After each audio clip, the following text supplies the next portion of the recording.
Queridas amigas e amigos que nos acompanham no Centro Espírita Caminho de Luz, estamos mais uma vez juntos no nosso programa Refletindo com Emmanuel. Daremos prosseguimento hoje no nosso livro Caminho, Verdade e Vida, no seu capítulo 28, que trata do assunto Escritores. Vamos lá. Capítulo 28, Escritores. Guardai-vos dos escribas que gostam de andar com vestes compridas. Jesus, no Evangelho de Marcos, capítulo 12, versículo 38. As letras do mundo sempre estiveram cheias de escribas que gostam de andar com vestes compridas. Jesus referia-se não só aos intelectuais ambiciosos, mas também aos escritores excêntricos que, a pretexto de novidade, envenenavam os espíritos com as suas concepções doentias, oriundas da excessiva preocupação de originalidade. É preciso fugir aos que matam a vida simples. O tóxico intelectual costuma arruinar numerosas existências. Há livros cuja função útil é de manter aceso o archote da vigilância nas almas de caráter solidificado nos ideais mais nobres da vida. Ainda agora, quando atravessamos tempos perturbados e difíceis para o homem, o mercado de ideias apresenta-se repleto de artigos deteriorados, pedindo a intervenção dos postos de higiene espiritual. Podereis alimentar o corpo com substâncias apodrecidas? Vossa alma, igualmente, não poderá nutrir-se de ideais inferiores na base da irreligião, do desrespeito, da desordem, da indisciplina. Observai os modelos de decadência intelectual e refleti com sinceridade na paz que desejais intimamente. Isso constituirá um auxílio forte em favor da extinção dos desvios da inteligência. Então, mais uma vez, Emmanuel, pela abençoada psicografia de Chico Xavier, traz esses comentários sobre a passagem do Evangelho: guardai-vos dos escribas que gostam de andar com vestes compridas. Então, rapidamente, vamos trazer o que se referia no Evangelho a palavra escribas. Quem eram esses escribas? O Evangelho segundo o Espiritismo, na sua introdução, ele traz essa definição para nós termos um pouquinho do contexto a quem Jesus se referia ao falar deles. Então, na introdução do Evangelho, lá nós encontramos o seguinte, lá a palavra escribas, dizendo o seguinte: nome dado a princípio aos secretários dos reis de Judá e a certos intendentes dos exércitos judeus. Mais tarde, foi aplicado especialmente aos doutores que ensinavam a lei de Moisés e a interpretavam para o povo. Faziam causa comum com os fariseus, de cujos princípios partilhavam, bem como da antipatia que aqueles votavam aos inovadores. Daí o envolvê-lo Jesus na reprovação que lançava aos fariseus. Então, se nós observarmos no Evangelho segundo o Espiritismo, em inúmeras passagens, Jesus se referia aos escribas e fariseus, quando ele tratava da forma como eles conduziam as leis, como eles conduziam o comportamento que eles tinham. E foram esses mesmos escribas e fariseus que conduziram também o processo, de crucificação de Jesus junto a Pilatos, inventando diversas histórias para que ele sofresse essa condenação. Vamos seguir. Logo no início ele fala: as letras do mundo sempre estiveram cheias de escribas que gostam de andar com vestes compridas. E podemos trazer isso aos dias de hoje, As pessoas que escrevem livros, escrevem mensagens das mais diversas, nuances, seja religiosas, seja ficção, seja de outras questões. Então ele fala que sempre tiveram escribas que gostam de andar com vestes compridas. Ou seja, essas vestes compridas trazem uma referência à vaidade, ao orgulho, a forma como esses escribas se comportam diante daquilo que eles passam para as pessoas. Jesus referia-se não só aos intelectuais ambiciosos, mas também aos escritores excêntricos, que a pretexto de novidade envenenavam os espíritos com as suas concepções doentias, oriundas da excessiva preocupação de originalidade. Então aí Emmanuel tece o nosso primeiro cuidado sobre esse tipo de pessoa que escreve. em que na busca incessante pela originalidade, em trazer coisas novas, ele acaba deturpando a mensagem para tentar trazer algo novo.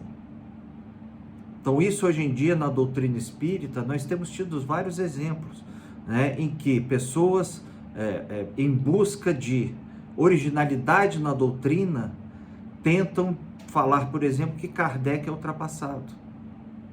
Dizer que os ensinamentos das obras básicas já são ultrapassados. O que não é verdade, porque próprio Bezerra de Menezes, por Divaldo Pereira Franco, inúmeros encerramentos de conferências, seja na Paranaense, seja entre outras conferências espíritas, Dr. Bezerra de Menezes tem reforçado a necessidade de nós mantermos a fidelidade às obras de Kardec e aos ensinamentos dos espíritos que Kardec trouxe no nosso Pentateuco. Então esse é o primeiro cuidado que nós temos que ter, e essa mensagem deixa bem claro Emmanuel, e é esse o exemplo que eu dou nesse momento. E ele prossegue: é preciso fugir aos que matam a vida simples.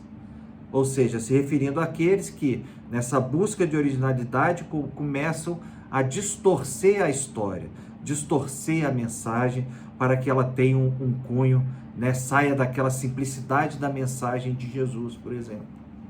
De amor e caridade, eles buscam distorcer um pouco isso, para que a mensagem deles seja ouvida, buscando atender não somente o ego. Né? E a gente vai mais uma vez no nosso Evangelho segundo o Espiritismo, trazer um exemplo desses, né? Em que nós vemos no capítulo 21, haverá falsos cristos e falsos profetas.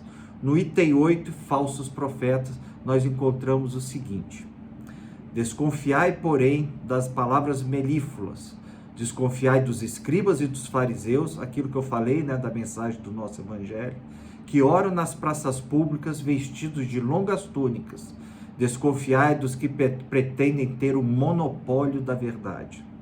E aí ele prossegue: não, o Cristo não está entre esses, porquanto que ele envia para propagar a sua santa doutrina e regenerar o seu povo, serão, acima de tudo, seguindo-lhe o exemplo, brandos e humildes de coração. Então ele lembra que aqueles que trazem a mensagem de Jesus trarão essa mensagem da mesma forma como ele trouxe, de maneira simples e humilde, né? Trazendo aquela parte da simplicidade citada anteriormente. Vamos prosseguir. O tóxico intelectual costuma arruinar numerosas existências, ou seja, aquele que leva mensagens equivocadas, distorcidas, ele envenena as pessoas mais desavisadas. Né? Pessoas que, às vezes, por não dominarem a doutrina totalmente, não terem o conhecimento da doutrina, acabam se deixando levar por mensagens falsas, mensagens disfarçadas de verdade, mas que no fundo elas só trazem pavor e medo e distorcem a doutrina. Então esse também é preciso tomar muito cuidado. Né? Diversas obras espíritas, e especialmente na última, no rumo do mundo de regeneração, Manuel Filomeno de Miranda, pela psicografia de Divaldo Pereira Franco, ele traz exemplos do que ocorreu em diversas oportunidades na nossa pandemia. Mensagens que tinham cunho espírita, mensagens que deveriam ser, né, que aparentemente pareciam ter vindo de espíritos interessados pelo bem da humanidade, trazendo mensagens de terror, de pavor, ao invés de trazer mensagem de esperança, de amor, de fé em Deus e na providência divina, principalmente no momento que nós vivemos tão difícil. Há livros cuja função útil é a de manter aceso o archote da vigilância nas almas de caráter solidificado nos ideais mais nobres da vida. Ainda agora, quando atravessamos tempos perturbados e difíceis para o homem, o mercado de ideias apresenta-se repleto de artigos deteriorados, pedindo a intervenção dos postos de higiene espiritual. Olha só que mensagem atual.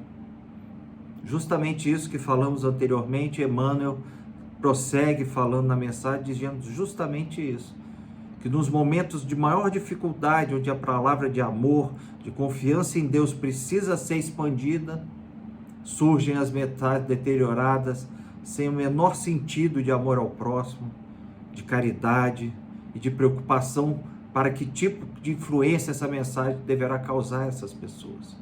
E ao invés de trazer esperança, traz mais dor e sofrimento, comprometendo ainda mais aqueles que trazem esse tipo de mensagem. E ele prossegue: poderia alimentar o corpo com substâncias apodrecidas? Será que nós temos que nos alimentar com esse tipo de mensagem? Será que essa mensagem ela tem algo de bom para nós? Esse é o primeiro questionamento que nós devemos fazer. No momento que nós encontrarmos um livro ou a mensagem que nós recebamos, a pergunta que nós devemos fazer para nós mesmos é: ela me trará algo de bom? Efetivamente, espiritualmente, ela consegue trazer esperança para nós? Ela acalenta o nosso coração no momento de dor e sofrimento? Se ela já não responde essas duas perguntas simples, nós devemos considerar, refletir sobre essa mensagem e descartá-la. Porque se ela não traz bem, para que eu tenho que continuar acreditando nela? E a mensagem da espiritualidade é sempre de fé e de esperança. Essas são as mensagens que a espiritualidade nos traz. Vossa alma igualmente não poderá nutrir-se de ideais inferiores, na base da irreligião, do desrespeito, da desordem e da disciplina. Mais um alerta de Emmanuel quanto ao tipo de mensagem que a gente possa receber de livros ou de outras mensagens. E aí, para encerrar, ele completa o seguinte: observai os modelos de decadência intelectual e refletir com sinceridade na paz que desejais intimamente. Isso constituirá um auxílio forte em favor da extinção dos desvios de inteligência. Então, reforçando, e refletir com sinceridade na paz que desejar intimamente. Ou seja, na mensagem que você recebe, ela traz a paz necessária, ela traz a confiança em Deus, ela traz a esperança do futuro, a confiança na providência divina efetivamente. Se essa mensagem não traz, então é preciso que nós paremos e refletir. E como sugestões e reflexões para esse tema, nós devemos manter cuidado com as ideias que propagam que Kardec está ultrapassado. Isso não é verdade. A doutrina espírita, a doutrina dos espíritos, é toda a doutrina propagada pelo nosso Pentateuco, as nossas obras básicas. E aí, como é que a gente pode fazer isso num primeiro momento, para nós identificarmos as obras que nós lemos?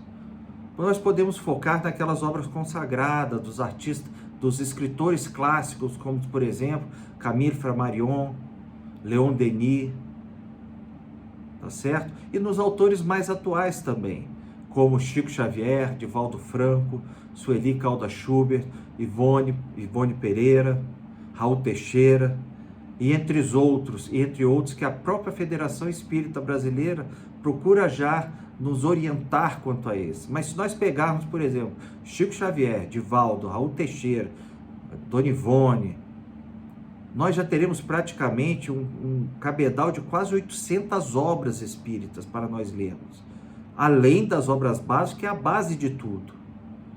E na medida que nós compreendemos as obras básicas, o nosso filtro conseguirá distinguir essas mensagens equivocadas ou destituídas, de total verdade. E é assim, dessa forma, que vamos nos educando espiritualmente na percepção das mensagens que realmente nos trazem e nos fazem bem.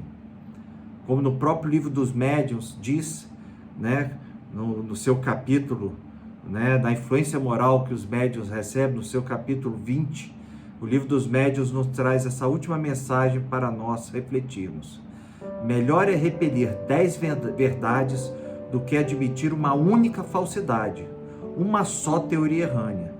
Efetivamente, sobre essa teoria, poderíeis edificar um sistema completo, que desmoronaria ao primeiro sopro da verdade como um monumento edificado sobre a areia movediça, ao passo que, se rejeitasse hoje algumas verdades, porque não vos são demonstradas clara e logicamente, mais tarde um fato brutal ou uma demonstração irrefutável virá afirmar-vos a sua autenticidade. Então, bem, meus amigos, minhas amigas, mais uma vez finalizamos mais um capítulo do nosso programa Refletindo com Emmanuel. Rogamos a Jesus, nosso mestre e amigo, possa conduzir sempre os nossos pensamentos, levando amor e fé para todas as pessoas. Muito obrigado.